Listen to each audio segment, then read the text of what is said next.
Hi guys, good afternoon. It's our day 4 na here sa India. Tama ba, day 4? It is now 12:36 p.m. Aga na naman kami nakagising today. Nakaligo na rin ako and kapapasok lang nila Jackie Queenie rito sa loob ng bahay. Binilad kasi namin yung kanilang mga blanket. So ayan, chill lang sila. Tapos kanina sinuklayan ko na rin tong dalawa. Linis ko yung tenga nila, tapos si Sumit, pinutulan yung kanilang mga kuko kasi sobrang haba na. So ngayon, si Sumit naliligo. Si Mami tsaka si Daddy may pinuntahan na padasal. Sabi ni Mami kanina, meron daw siyang pupuntahang pat. So ako daw magluluto ng aming lunch na chapati for today. Yung ulam na luto naman na niya. Yun lang. Late na ako nag-vlog. Ang ginagawa ko lang ngayon is naglalaba. Pag natapos na si Sumit maligo, magluluto na ako ng chapati. Ayan, tingnan niyo yung bahay, oh. 4 lang kami andi dito. Dalawang aso kami ni Sumit. Yun lang. Tapos, pag wala kami dito sa bahay, si Mami tsaka si Daddy lang andi dito sa bahay. Tapos si na Jackie Queenie. Parang nasasayangan sila dun sa second floor kasi hindi natatauhan. Kasi nga, di ba meron pa kaming bahay sa Chandigarh. So, doon nakatira yung kapatid ni Sumit tsaka yung asawa niya. Tapos yung aking pamangkin. Bumibisi-bisita lang sila dito paminsan-minsan. Kasi nga, ang trabaho is nandoon sa city area. Wala naman masyadong trabaho dito. So, mas gusto nilang doon nakatira. Pero yung apartment na yon, alam ko nang napanood nyo na yun dati. Yung apartment na yon binili ng magulang ni Sumit para sa aming apat. Bago kami kinasal ni Sumit kasi doon din nagtatrabaho si Sumit. So parang para sa amin yung apat yung bahay na yon. Pero since nasa Canada na nga kami, yung aking bayaw at saka yung hipag yung nakatira doon tsaka yung aking pamangkin. Tapos minsan pupunta rin doon sila Mami at Daddy na mamasyal-masyal. Pero most of the time dito lang sila sa village area. Tapos kagabi, di ba, merong jago. Tawag dito yung may sayawan, tapos may banga sa ulo, tapos magbabahay-bahay sila, tapos papatugtog sila ng mga drum, ganyan, instrument. Tapos pagsasayaw-sayaw sila, ganyan. Pero hindi na ako sumama kay Sumi kasi hindi ko naman kakilala yung mga tao. Tsaka lang naman yun, magbabahay-bahay lang naman kayo. So, kami ni Mami nagstay na lang kami dito sa bahay, tapos nakikisilip lang kami dyan sa may dito? Sa may bakod. Tapos sabi ni Sumit, parang nagpaganyan lang sila. Dito sa may bukid, tapos dyan sa harapan. Ayun. Dinala yata nila yung speaker. May karaoke din pala sila dito. Sabi ni Sumit, may karaoke kami, mag-karaoke ka na. Sabi niya sa akin. Ay, hiya ako. Kasi hindi nila na-appreciate dito yung mga yung ganung kantahan, yung kagaya sa atin. Kasi nga, iba yung tugtugan nila dito, yung parang boses ng babae, na-appreciate nila pag sobrang taas na, sobrang parang inipit, yung matinis na matinis, ganun. Ayun guys, so gusto nyo bang i-tour ko kayo sa bahay ulit? Wala namang bago dito sa bahay. Pero ang na-update lang dito sa bahay is, meron na kaming pailaw. Hindi man siya ganun kalaki. Kasi di ba ang laki ng ceiling high ceiling kami. Dapat sana malaki yung chandelier.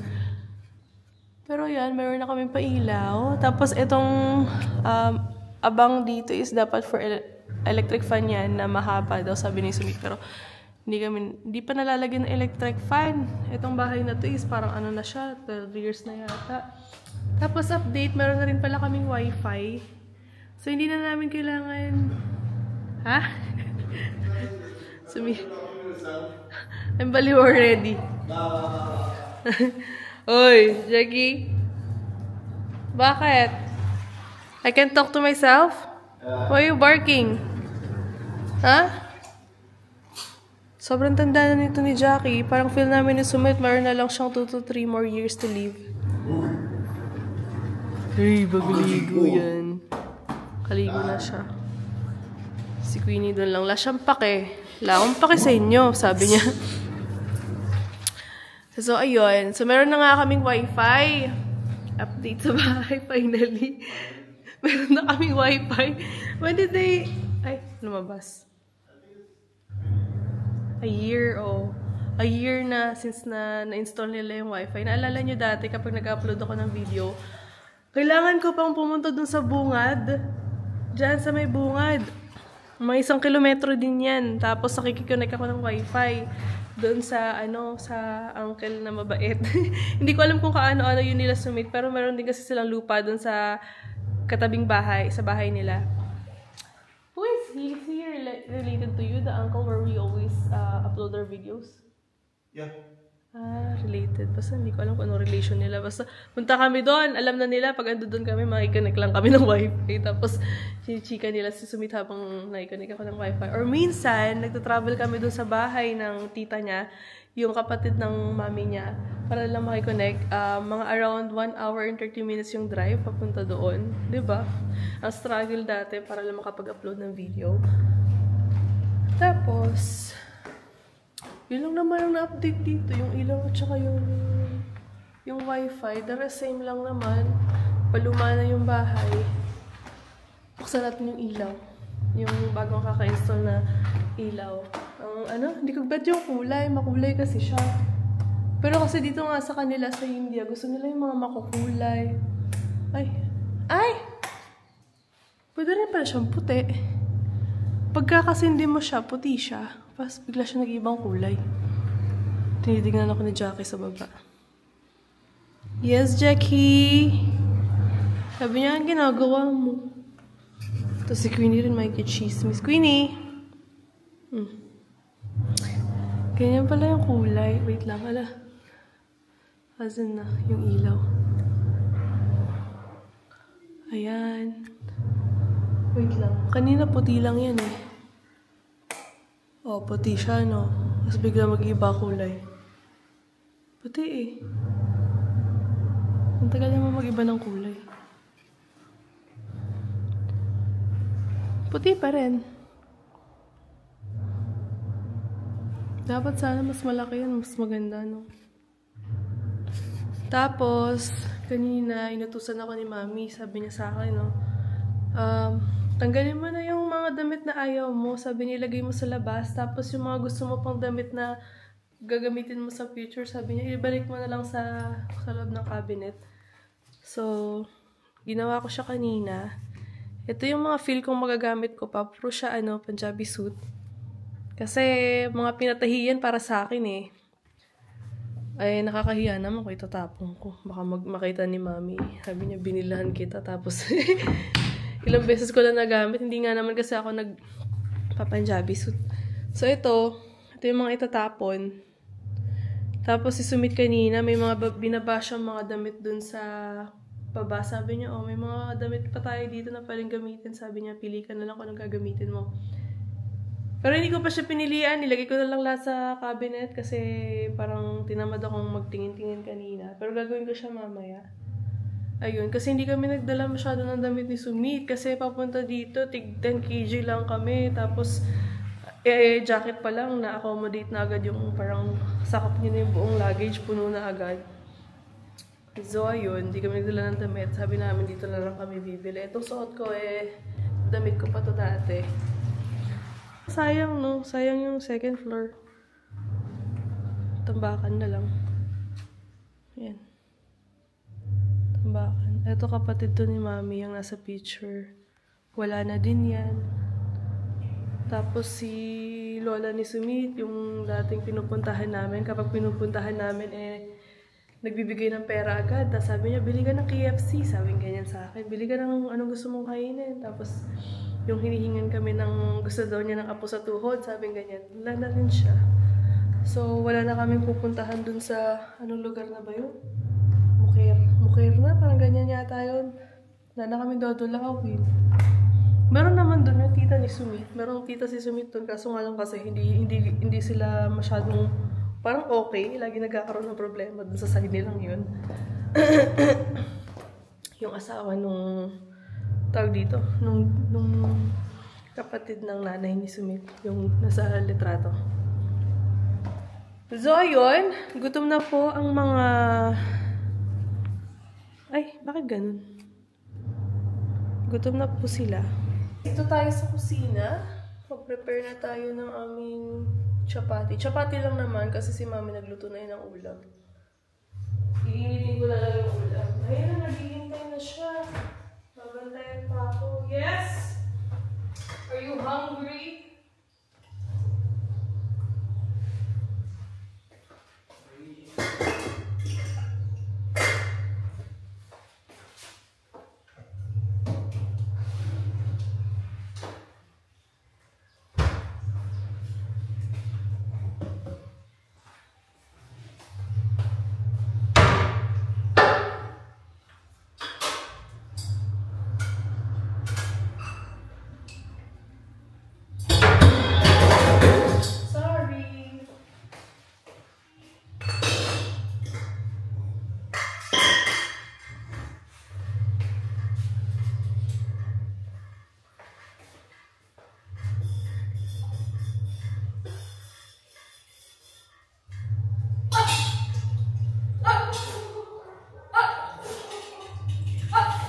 You bought it for the house?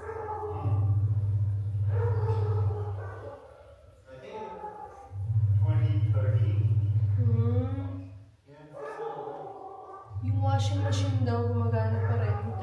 2013 daw nung nabili ni Sweet. Washing machine namin makaluma. Yung nakahiwalay yung dryer. Sabi ko nga sa kanya, bili kaya tayo ng bagong ano. Sabi niya, hindi na kailangan. Tapos nung kararating pa lang namin dito, binigyan na ng pera si Sumit. Sabi niya sa akin, tingnan mo ka, parang ang difference ng kultura, sabi niya ganyan. Kasi di ba, pag umuwi kasi kami sa Pinas, kami ang nagbibigay. So, parang, hindi rin medyo sanay si Sumit na siya yung nagbibigay. Kasi nga dito sa kanila ewan ko lang sa buong India ba ganun. Pero sa bahay kasi, sa family kasi ni Sumit, yung mga matatanda nagbibigay sa mga bata hanggat buhay pa sila, gano'n. Yung parents niya nga, kailangan sila yung mag-provide sa amin. Kasi gano'n yung nakasanayan nila. Hanggang buhay pa sila. Sinabutan na siya ng pera. Kararating pa lang namin. Sabi mo, nagulat ako, naglalabas siya ng pera. Sabi ko, kung may pera ka, nag-withdraw ka. Sabi niya, hindi. Binigay sa akin yung mommy. Come here. I think this light works. Oh yeah, make it. Forgot about the light. Uncle, go help. No? Go help.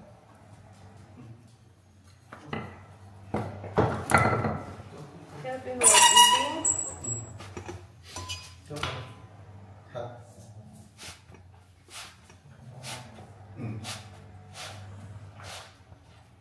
What? Really? What happened to you? The first time ever.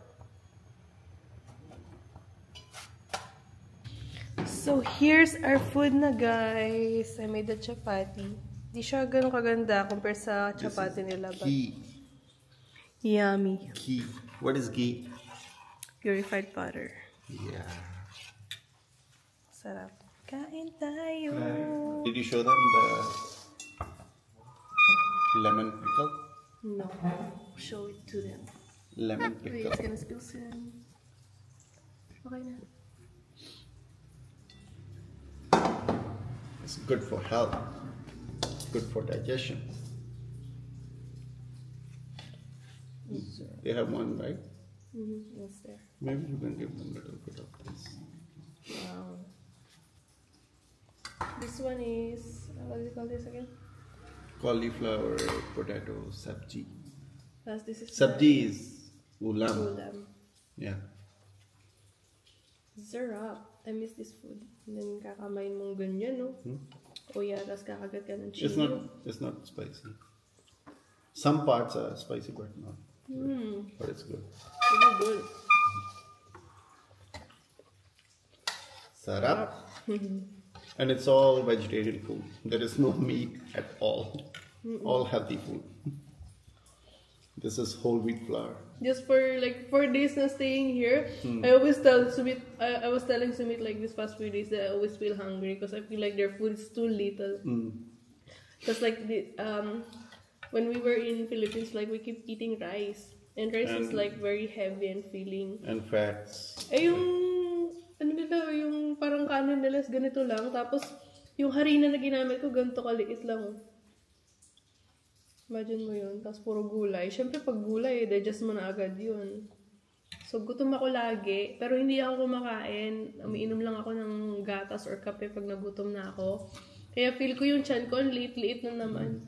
I'm gonna lose some weight here. Oh, your chapatis are still brown.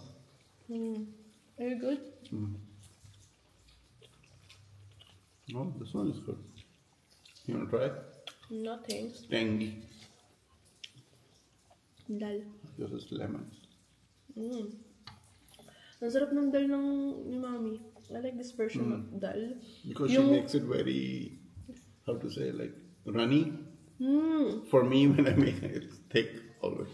Yung watery lang, tapos halos wala ka na makain lentils. Para siyang lasang munggo na sobrang masabaw. Ang sarap. Parang kang umiinom ng soup.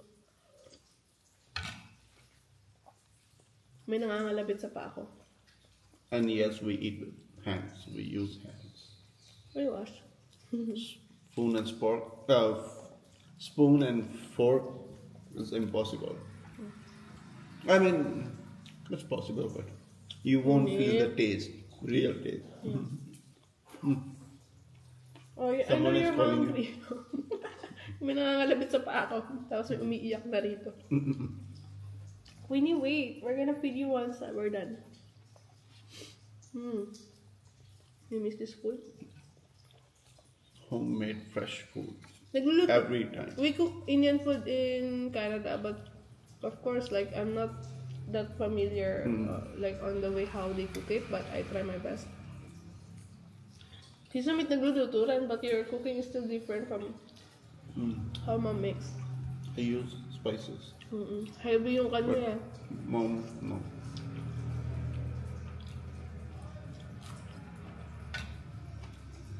Sarap. Tapos sa paligid mo, in the morning, actually, we already went for a walk. Sarap maglakad-lakad dyan sa open field. Nice to walk, right? We can go again. Like, maririnig mo lang yung tractor. Yung mga aso nagtatahulan. Ano pa ba? What else can you hear? The birds. Birds.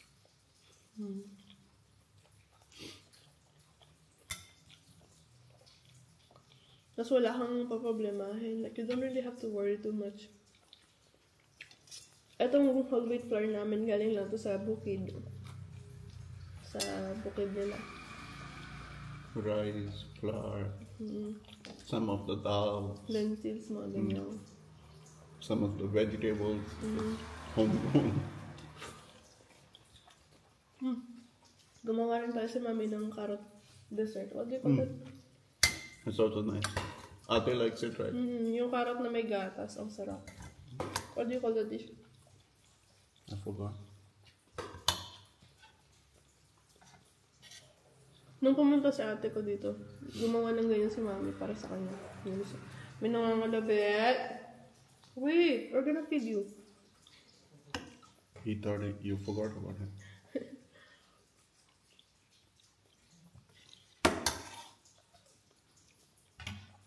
Nice. Tapos yung ghee rin dito malinamnam. The ghee is really good. Like, I don't know how to explain And it. it's good for really health good. also. Homemade. But it's yeah, I mean, there are facts, but it's not bad facts. Good facts.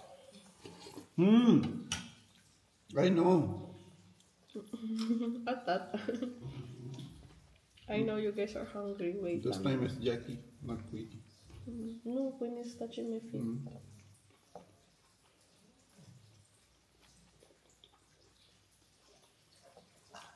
Pero usually, wait lang. Usually, pag nagluluto ka, si Queenie yung nakaabang dyan. Kanina si Jackie lang nakaabang, si Queenie natutulog. So, it means that Jackie is really hungry. Pero wait lang, pwede bang kumain muna kami? Oh, lala. Kasi kailangan silang subuan eh. Ang hirap naman pag sila mo napakainin. Lalamig pagkain namin. Wait, Jackie, I'm almost done now. But if I lay down and I play dead and I stay